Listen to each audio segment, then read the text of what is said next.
Fashion Month has finally come to an end, so we had to do a bit of a special for you today and bring you all of our favourite trends, looks, shows and all the hot gossip from New York, London, Milan and Paris. I'm joined today by Nana and Lou to talk through everything we've been loving over the last month, and there is a lot to get through. Hi both. Hello. We were just saying, Paris ended like 5 minutes ago. Yeah, and literally. Chanel closed the whole fashion month last night. And obviously Paris kind of feels freshest in our minds, doesn't it? But so we're going to start at the very beginning. We're going to start with New York. Which was a month ago. Which is mid-September. And work our way forward. So let's get straight in there. New York. Lou, favorite show in New York? My favourite has to be Totem, probably the most kind of commercial, wearable of everything that we've seen. But I just love the simplicity of it. I know that sometimes you want to see the drama and the dresses and the silhouettes and be inspired that way, but it's also really nice to see what you'll actually be wearing and get kind of styling tips and kind of inspiration for your own wardrobe. And Totem was they did what Totem does so well. It was a very clean silhouettes, neutral colour palette, blacks, creams, but all about textures, and the styling was beautiful. It's just like, I want to be that woman. Yeah. Nice. Nana, is that what you're looking for in a fashion week? For Fashion Week shows, I kind of go the other end. I want the drama, I want the theatrics, I want just to kind of lose myself in a world of fashion and art, essentially. So those dresses, if I'm going to a birthday, a gala, not that I've ever been to a gala, all those galas that I've been to, I want to get inspiration for that, and because of that, Carolina Herrera was my favourite show in New York, because those dresses were just absolutely phenomenal. That's what she does best. I still think that the camp that you're in is still in the wearability factor, because there's like those two elements. There's like the everyday stuff, the incredible, beautiful stuff, and then there's the just like downright weird. Like, we were looking at something earlier, which was like a bodysuit that worn on a woman that looks like a man's entirely hairy body, like hairy chest. Like, so who wants to wear that? Exactly. I don't find that inspiring, no. personally. Yeah, so I'm with you both, actually, on this. Any particular looks? Carolina Herrera, was there one dress that really stood out to you? There was a raised hem, yellow, but the pink one. Did you see the pink also, as well? Yeah, the pink was so good. Also phenomenal. But yeah, the yellow, just the movement and the silhouette of it, I was like, I can just see me sashaying down Bond Street, or I don't know, wherever. I love the way you see yourself. Yeah, it's always me in the dresses. But yeah, any of her dresses, to be honest, but that yellow one really stood out for me. The pink one reminded me of like a really amped up version of the dress, the Oscar de la Renta dress that Petrovsky gives Harry. Yeah, stunning. Lou, what about you? Were your favourite looks from Totem, or did you have others? So I guess Totem was more the kind of the range, the collection as like a whole vibe. My favourite specific look from New York Fashion Week was actually one of the Kate looks, which it is so unspring summer. It was a black funnel neck bomber with a sort of like a beigey brown tan shearling underneath, and then this like long pencil skirt and massive like black sunnies, and like that is what I want to be. They definitely ignored the spring summer.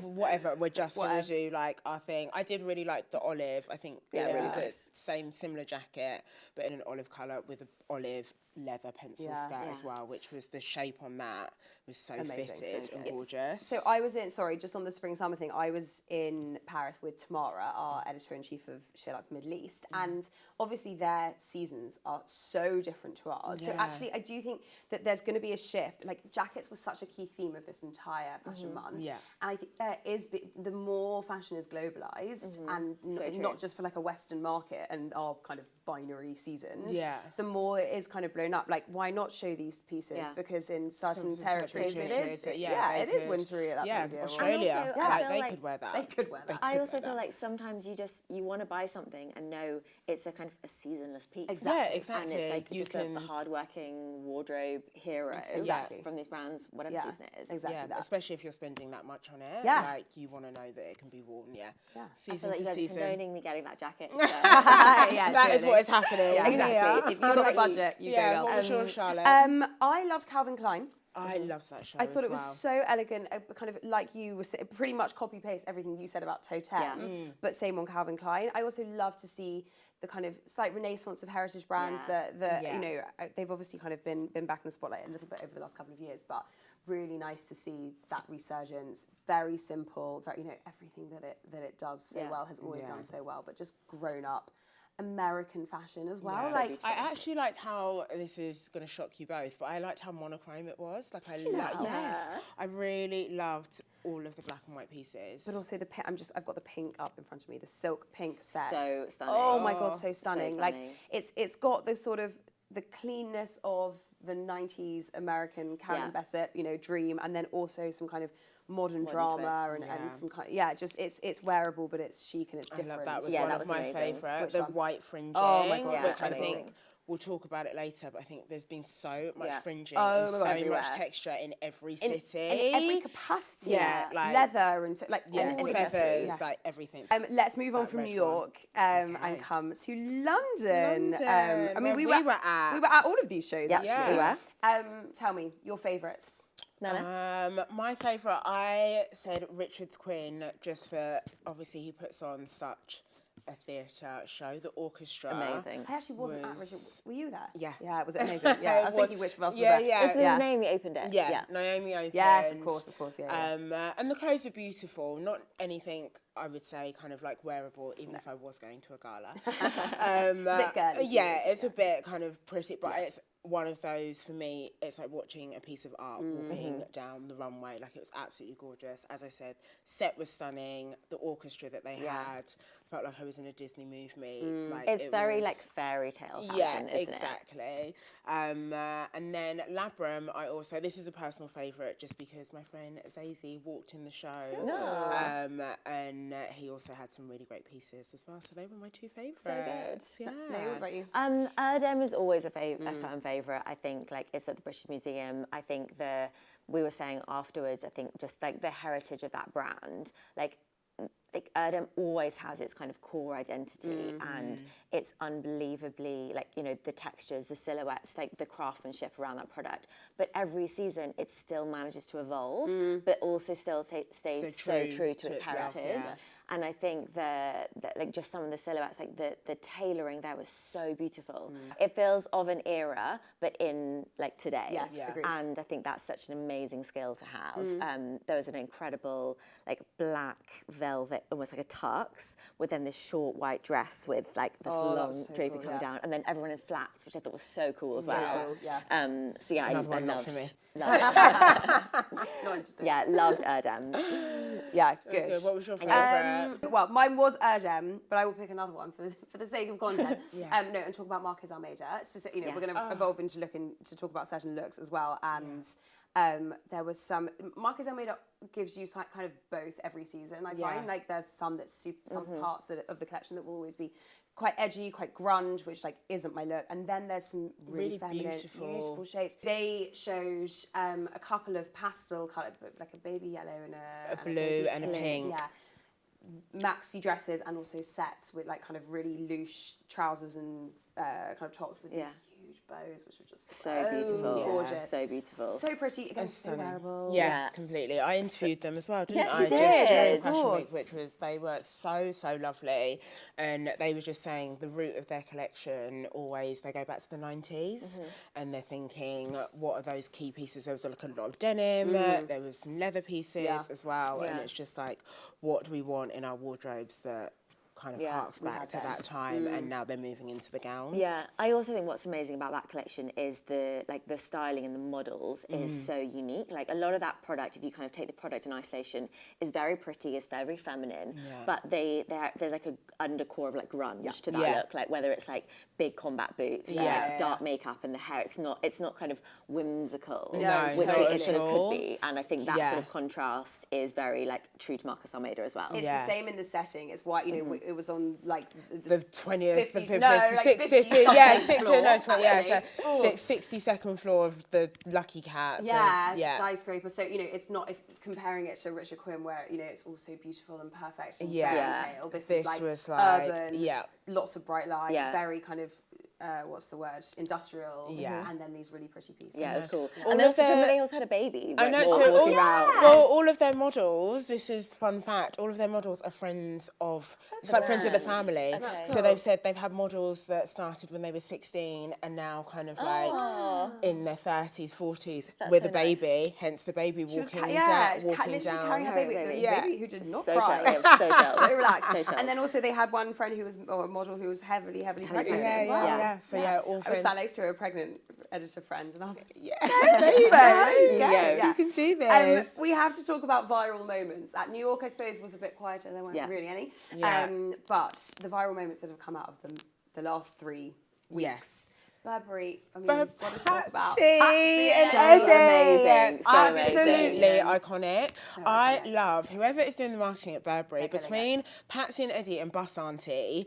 Like they are like Bus my Auntie. Can I just say, whoever got to Bus Auntie first? I know, as Just did, saying. and then Jacquemus also had her afterwards as well. Maybe I mean Jacquemus. Anyway, somebody had them.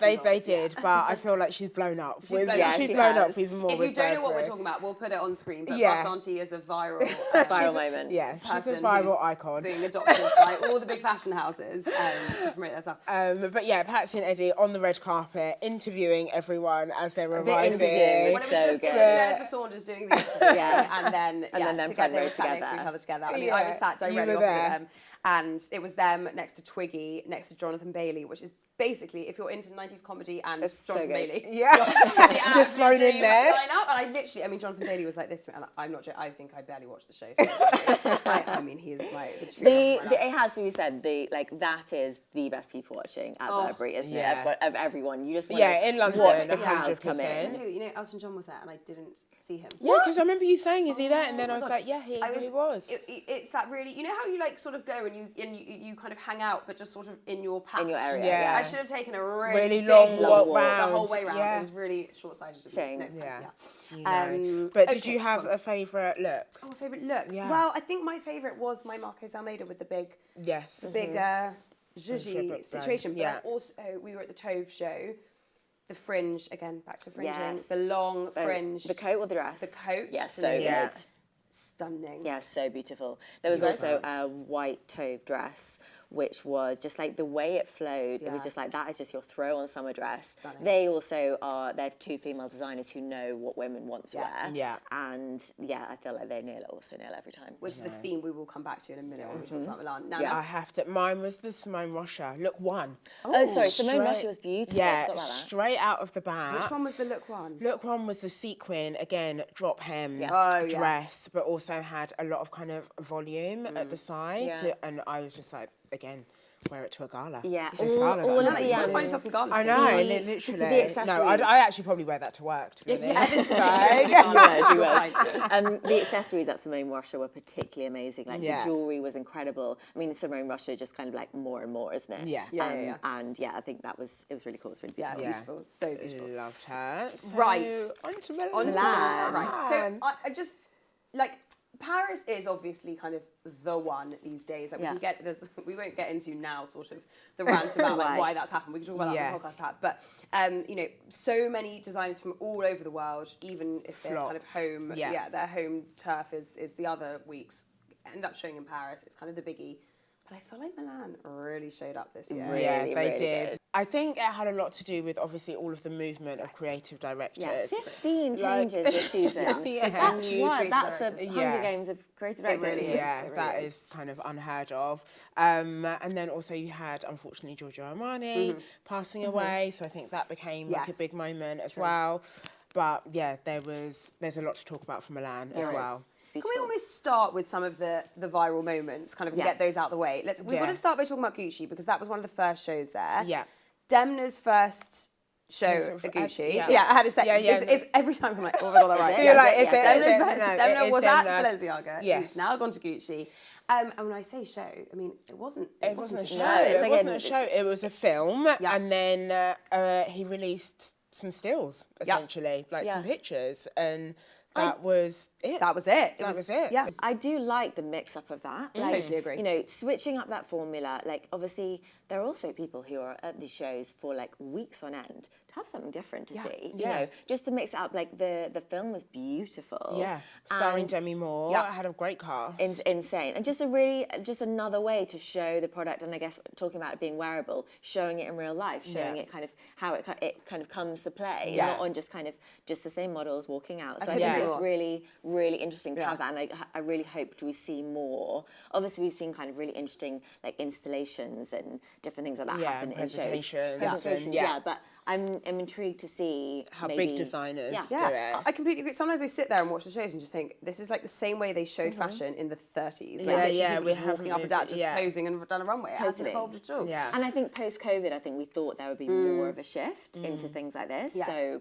Did you see what Diesel did in Milan? Yeah, weird. So it was weird, but again, Interesting. like something different. But Yeah. their show, they had their models in eggs around the city. And people glass had eggs? glass eggs, and people had to go round and find them. and find them. That's quite and an look effort, at- really. Yeah, you're the opposite of you being like, I just want to sit down and watch the film. Exactly, yeah. And watch But the I Gucci agree, film. at least it's different. But yeah, Gucci, that was one of my favourite was incredible. shows in Yeah, terms of like, concepts. concepts, exactly. Like, I will forever be a Gucci girl. Yeah. So the coats, oh my gosh, like Amazing, so many incredible coats. There's this dresses as massive well. blue one, the gold dress that Demi Moore Incredible. wore in the film, incredible. I think he's done a really great first collection. Really good. great. Really Go and great watch it. job. it's on the Gucci website if you want to watch it. It's actually quite an incredible film. Yeah, yeah, it's cinematically beautifully cool. shot. Yeah. No, it's gorgeous. Okay, But also, we'll all get to. We've all put down the same answer. this is what for viral moment. Fave show. But Okay, should we get to let's viral get to moment? viral moment. Okay, I mean, that's which is of of course the Dolce and Gabbana show in which Nigel and Miranda Priestley made an came in. appearance. Amazing. I'm desperate to know if they're filming. Yeah, of course. But like, as in they were filming Yes, it. you see all the cameras follow them in and all the I didn't see lighting. that. Oh Yes. yeah. It's gonna be in the film. Anyway, Yes. it was so Yeah. They weren't just there dressed up like for jokes. I like thought that was Halloween. just a No, they were filming. I know they were filming. So I want to know about the conversations that went on with Condé Nast there because to get Anna those went- two in a room Well- together, it's like Spider-Man. You know that Spider-Man That's what I meme? saw. That the meme where the it was obviously quite carefully choreographed because Yeah. they walked in and Anna was smiling. Yeah, she and knew. She knew, and then straight away afterwards, they showed Meryl and Anna talk. You know, that was all over Vogue Social Yes, straight away. yeah. So they Yeah. obviously wanted to make it clear. I mean, I'm sure if you're Anna, you want to make it clear that you're part of it. part of it, game for a laugh. Oh my gosh, definitely. And but also Vogue gets so much out of it as well Yeah. as, I mean, and Dolce and Gabbana, because who would really be talking about the collection? Masterclass. Exactly. Other So absolute, like do you know what I marketing mean? genius. Yeah, exactly. I think Dolce have been really clever with that. You know, you think about the Kardashian Association as well. Yeah, Like the they're weddings. finding ways to stay relevant. Yeah, Yeah. totally. Even if it's not through their fashion, their which is clothes. competitive. It's hard to. I don't know. I Yeah. wouldn't have And it is suggestions, also but- about those moments, and I think from like specific guest lists and who you want on your front row and your red carpet, like there's definitely other ways you can kind of bring in like a new audience as well. Yes. Yeah. Which we'll also come to. We with will come someone to. else. Yeah. Let's talk about the fashion. We've got to start with Bottega. Bottega, the mic drop. Oh my god! After that Absolute mic drop. my screenshots on my phone is literally like show, Bottega, like amazing. So this was Louise Trotter's first show as co-director at Bottega, and We should say British woman. Coming from Carven. No, she was at Joseph. She was at Lacoste. Joseph Carven. Carven was the last one. Joseph Lacoste Carven. Carven was her last one. There we go. And also of the 15 creative director changes, only 2 of them are women. Which she is one of. Yeah. Which is not cool. But as we were kind of speaking about women dressing, knowing how women want to dress, like it was that. It was just every single look was perfection. And I think it also really tied into what we both like. Yeah. It was it was wearable. You could get real was kind of the styling takeaways and the colour combos and, how like the shirts were tied and everything. Yeah, but then also just, the intricate details. Drama. I as know, well, the yeah. drama. Amazing. The fiberglass jackets. Insane. That Insane. is like in yellow, in red, in blue. You had the blue skirts. one. It was So amazing. just, I was speechless. And to be sorry, honest. for me, it was the intricato jackets. Yes. The leather, that classic Bottega woven leather. Yeah. Made into coats. I mean, last season, oh God, I can't keep up. Matthew Blasey still did a version of that in like jackets and jeans. And do you remember they did the leather, it kind of looked like a denim two-piece. But to take it into this kind of trench format and just say, oh my God, these buttery, oversized, gorgeous Bottega can only be Bottega trenches. And also just doing it in like a subtle way, like just on like the lapels. Like my favourite look was, it was either black or navy, I can't quite see, but it's this long blazer with an intricato on the lapels, this white shirt then like tied up here with like white, almost like parachute pants, and then white jazz shoes, just like so cool. Loved it. One of my favourite looks, which I didn't get much airtime, but the red dress that had a really sculptural. It's not on here, but maxi dress kind of had a cutout at the side. Like it would actually be really wearable, like on holiday.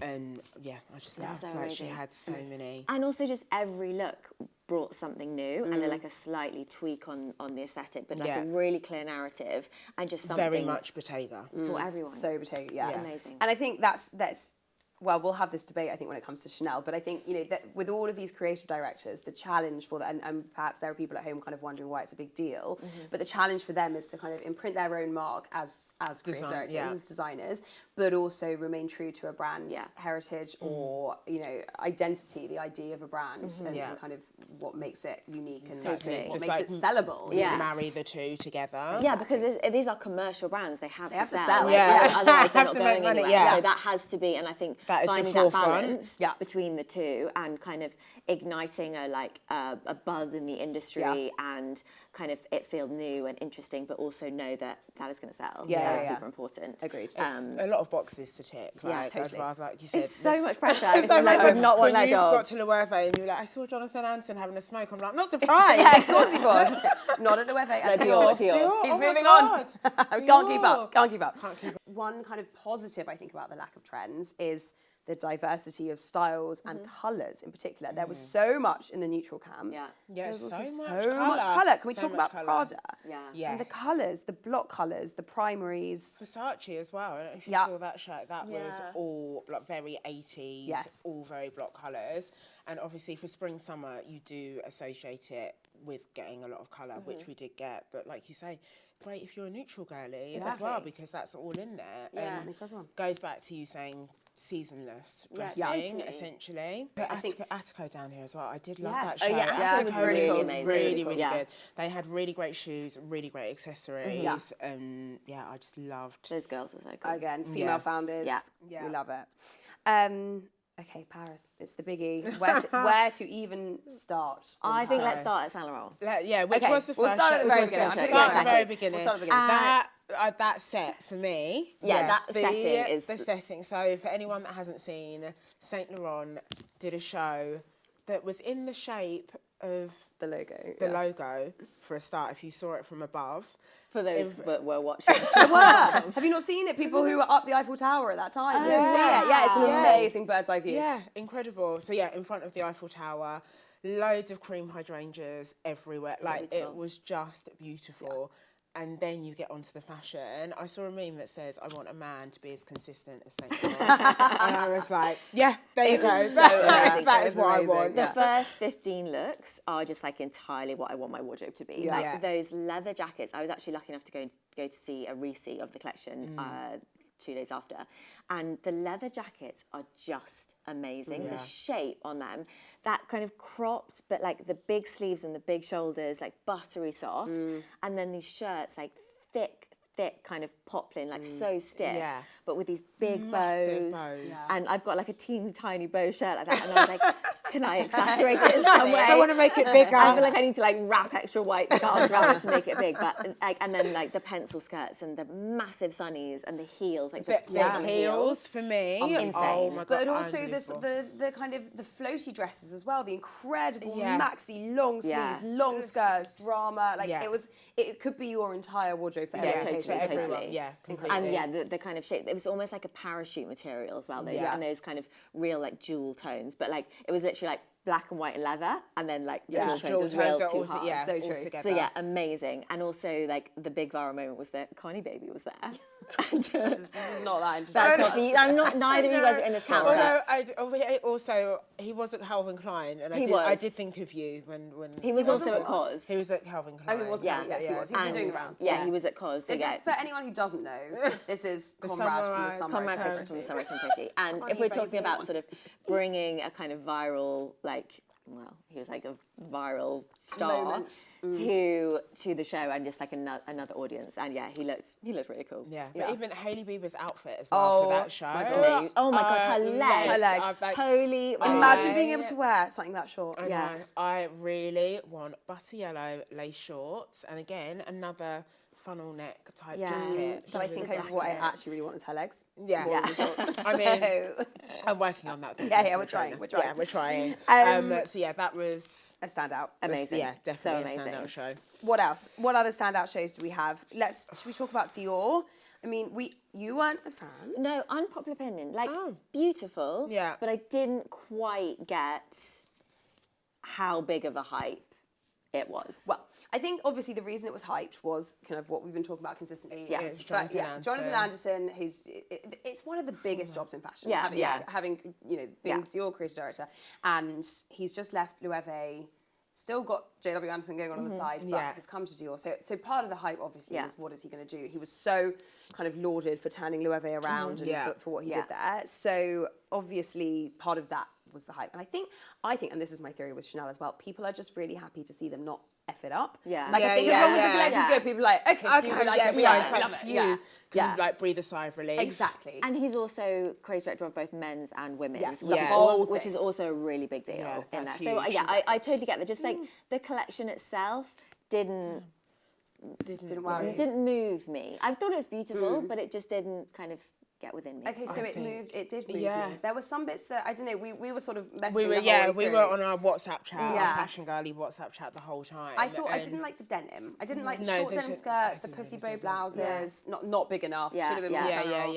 But some of the dresses, the shapes, the blazers with the cutout detail, the trenches with the little kind of poofy. Yeah, the peplum style. Yeah, on the back. Like I loved all of that. Even there were a pair of loafers. I'm never going to wear them, but oh my gosh, they've got a massive O cut out. Sick. The gold one. I actually really want them. Yeah, exactly. Like You see that they say Dior, but the O is cut out in gold. Gold So hardware. cool. Like they were phenomenal. So, and again, I've got this real thing. Bags have been a real thing for me this season. This season the bags have been amazing. Really, really great bags. And I think bags are always a really good way to buy into designer. So like keep an eye out for them. They have got so expensive. They are so So it's not that easy. Can I give a little? I'll give a little shout out then to Victoria Beckham's bags. She also showed in Paris, and hers are a more reasonable price point in comparison to some of the super brands. And she shows some really beautiful pieces. A concertina style one in particular that looked like a kind of little box with a top handle, but it was roomy, nice and sizable, but with that sort of accordion shape. Really cool. Yeah, Really amazing. nice. Love that. What did move me was his reaction and just like seeing him really well up, watching everybody clapping, like that really Got a standing ovation. that obviously. got me. So yeah, I'll you're Because the looking for pressure, that. as you said, the pressure. Oh my god, immense, absolutely immense. Like, I can't imagine. Like he's still so young. He's 40. Yeah, and also these houses like jump to the dump if they're not performing. Yeah, like, yeah, you could show one collection and you're out. Yeah. So like they're fighting for their jobs and their like it's a lot, entire like- reputations. Another viral moment was Helen Mirren opening Stella McCartney. Yes, you were there. So yeah, I was there, and we kind of saw her walk in. Like the lineup there was amazing. Like Robin Wright was there, Olivia Palermo was there, Cara Delevingne was there. Anyway, and then Helen Mirren kind of sat front row, and she looked incredible. And then all the lights dimmed, and then she stepped up with a microphone and basically said the words to Come Together, the Beatles song. Yeah. And it was like, I ain't no juju. It was just like the way she did it was so good. And yeah, really like set the tone, and like that was just like amazing kind of to be in that room and watch that. Speaking of celebrity faces appearing at Fashion Week, we have to talk about Meghan.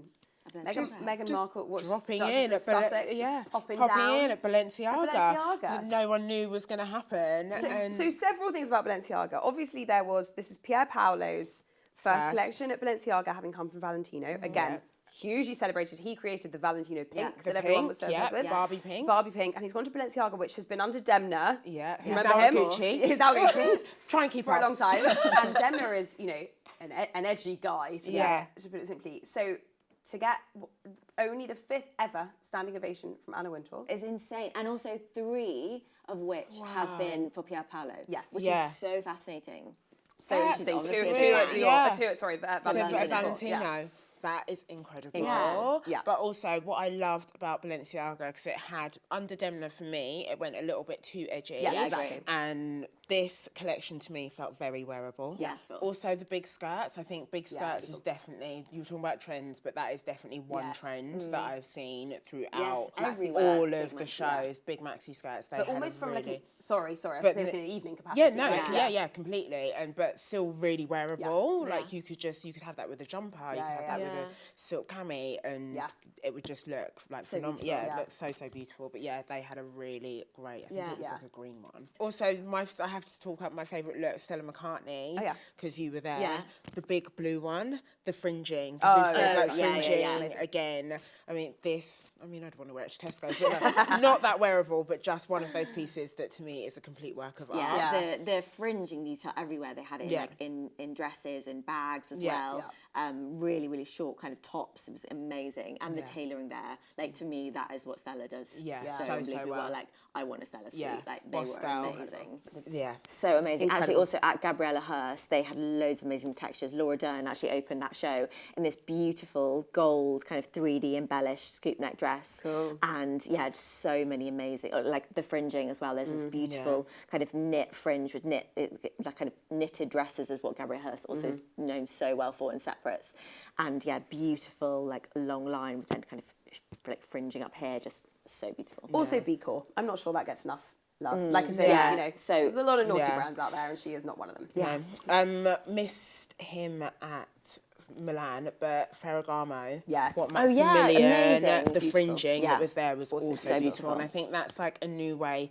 Obviously, we've had the scarf round the waist as a kind of styling. I've seen it, but I do think what he did there, that will kind of come through as well with even bigger kind of scarf sarong with fringing. That could be a new trend. And that is also what is so exciting about watching these shows is that all of these pieces, products, styling, inspiration will trickle down onto the high street. So to kind of think about what's to come for next season and how, high street brands will interpret these kind of moments. It's the cerulean belt, you guys. It's all that. Exactly. Can we talk about Michael Ryder's second collection for Celine? Yes. Because I think that is my brand of the moment, personally. Like in terms of going back to the kind of wearability thing. Yeah. The sculptural, the shapes, the tailor, just the most perfect baggy tailored trousers that he does. He's doing androgynous so well there. It's very hard to tell kind of what's for who, and I guess that's probably the point. It's so androgynous. It's so kind of interfluid, and the little pops of bright primary colours, again, lots of Loewe, the primary colours. Oh my God. And it also felt like a real continuation from the last season. It almost just felt like a sort of a part 2. Totally. Yeah. Like, it didn't feel kind of seasonal at all in that respect. And I remember when the first show came out, again, being like Screen Scott, like what look do I kind of want to recreate for this season? And there was so much of that you can kind of, again, like new styling takeaways that you can take if you're not going to be buying those pieces. Like you can get it on the high street. Or you can just recreate it. Like we were filming with Gabriella Hackworthy last week, and she was saying that there was like a Celine look, but she was like, I can't get the Celine turtleneck, but like how will I bring that forward? I'll pop down to Uniqlo. So there's ways to do it. Totally. And again, like he's done an amazing job of kind of not even revitalising because Celine was having such a moment, but being like true to their core and making it modern in his own. Putting his own stamp on it. And I can't wait to get the Phantom in blue. Baby, fastest fingers first there, but good luck to you. Okay, let's end. We've got to talk about Chanel. This was, I think it wouldn't have necessarily been the most anticipated. Maybe it would. But I was going to say because it was the end, it's the closing show, it always is. But I suppose, Karl Lagerfeld's successor, like directly after, was somebody who'd worked on the brand for a long time. So we haven't really seen a new Chanel creative director since that era. No. Matthew Blasi obviously had done an incredible job at Bottega, really turned Bottega around, and so this was the show last night. Was blown away. Yeah. Like, absolutely. Watched it live on the stream, and I have never been a Chanel girly for ready to wear. Like there's not, it's too pretty, it's too prim, it's too proper. He has brought that Bottega flair, or his flair, into Chanel, and there were so many pieces coming down the catwalk that I was like, I want that in my wardrobe, I want that in my wardrobe, along with the bags, along with the shoes, along with the accessories. But for me, the biggest takeaway was how much of it did look wearable. Like that red, what you were saying about kind of like loose silhouettes. There was a red sequin oh my God, it's amazing. top and skirt, which doesn't sound wearable, but it was so, the way that it just flows so beautiful down the catwalk, I was like, I would love that in my wardrobe. And then obviously the skirt, the AWA closed the show. Also, only the third black model to ever close for Chanel show. Ever. I mean, good for her. And also my face dropped because I can't believe that's the case. The energy that she had also when she closed. Like she was dancing, she like agreed to it. It was amazing. She was so happy, wasn't it? It was like I loved it so much. I also watched it live and kind of first of all seeing the set, like the you know the planets, and you kind of knew that this is going to be like out of this world. Like, did you guys know it was different. a full moon in Paris last night? That's what. Yeah, it was all How very much celestial alive. alignment. So that was kind of amazing in itself, and also felt quite different for like a Chanel show. I mean, obviously, like, you know, the spectacle is always amazing, but it felt like something a little different. It was a lot darker. I always find that Chanel shows are very bright and airy, and this was the complete opposite of that. The colour palette, just the girls, the vibe just felt so much more modern and easy and fluid and wearable, and like you could see so many different people, like people having different styles, being like, I love that, I love that. It just loved made me it. really happy. Oh, Like, it made me so honestly, it did. I just watched it and I had like the biggest. Also, there was a moment, the soundtrack. Whoever did the soundtrack, Dawson's Creek. Dawson's Creek. Proper 90s vibes. Literally, I was like, this is a millennial's dream, and then it ended with Rhythm Is a Dancer. Unreal. And also, like the songs that I wouldn't think very Chanel. You know, I think it just had more of a kind of younger, playful twist on it, but still being really true to who Chanel is and respectful of who they are, and not sort of like throwing that out the window. But you know, this is only the fourth creative director that Chanel has ever had. That is insane. So like to then make such a big moment and it be like it's been so well received. You weren't sure immediately. I'm still I don't want to like end the whole chat with a bit of. I'm not negative about it at all. It just didn't move me. That is that it didn't get that like oh wow feeling, that kind of sucker punch feeling that you can get with a collection. I thought I agree with with everything you said, but it just still felt like the code of Chanel kind of will haunt this house forever. Like it would just be so nice not to see a tweed suit, but then like of course you have to see a tweed suit because it's Chanel. So, but then I think he did it in such a different way. Totally because I would never ever think, oh, I want a tweed suit, but actually that one I could do the jacket because it was a lot more oversized. And like sold. And also it wasn't all tweed. Like you know, some of those skirts, and then the skirts were just like a simple white shirt or a pink shirt. And like shirting, by the way, with the little Chanel like embossed. So chic. So good. Unreal. Guys, we've got to wrap it up. That is it for another season. I feel like I need to go and take a nap. All of it. You probably do. Yes, we probably all do. Thank you so much. If you want to read more of our opinions about everything that has happened over the last 4 weeks, there is a roundup on site for each of the different fashion weeks, so you can go and check it out there, as well as lots of lovely imagery from all of our favourite looks and shows. Thank you so much for watching, and we'll see you soon. Bye-bye.